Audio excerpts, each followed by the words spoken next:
President Biden was on the phone with Prime Minister Netanyahu last night. Reportedly, he said that the changing landscape in the Middle East is a factor here. So, how has that changing landscape really benefited Israel when it comes to these negotiations, if at all?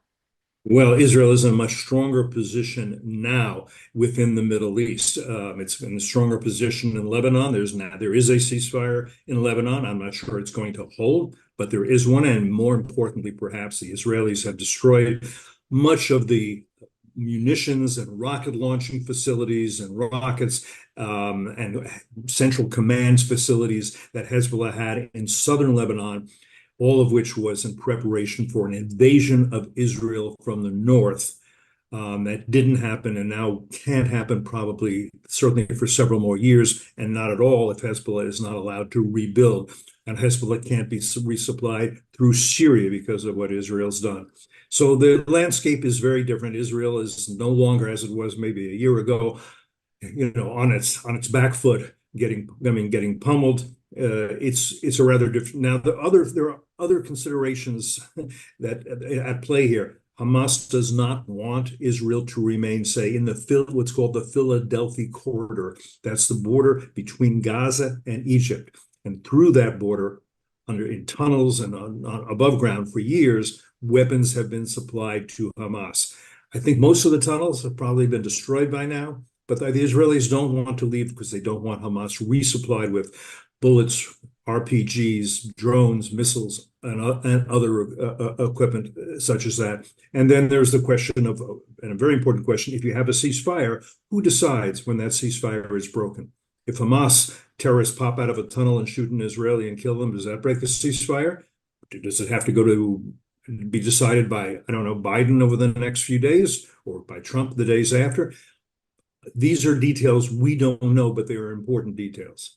Those are important details. So, what are the details we know? What are some of the sticking points that you know about these negotiations that you know in this deal? Well, we don't know exactly. I can't say I've seen the deal on paper. So I'm hearing different reports from different sources, let us say. But all the things we've just discussed. What's the first phase of the ceasefire? Probably 33 hostages released. Which hostages? They were called the humanitarian hostages, women, those who are very ill, those who need very much in need of medicine, probably not Israeli soldiers, nobody who was wearing a uniform, not in the first phase. There would have to be a second phase. The ceasefire might disappear if in the second phase, the remaining hostages were not released. Here's another question we have. Do the Israelis have from Hamas a list of the surviving hostages? Why is that important? Because if they don't have that list, it is possible Hamas will deliver dead hostages with fresh bullet wounds in their heads. Israelis cannot make a deal and get stuck in that way. They have to know when you say you're going to deliver hostages, are they alive? Who's alive? How many alive? They don't want, they want the bodies back.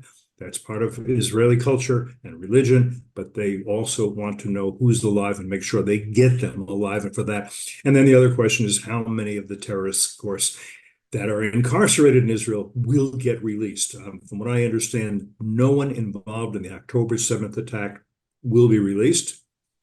And as for those who are guilty of multiple murders and terrorist incidents, I don't know how far down it goes or how many it goes. Keep in mind that a few years ago, the Israelis released more than 1,000 terrorists for one Israeli soldier. Among those terrorists released was Yahya Sinwar. Who is Yahya Sinwar? He was the leader of Hamas at the time of the October 7th, 2023 attacks. He's dead now, but his brother is believed to be in the tunnels and now leading. That's Mohammed Sinwar.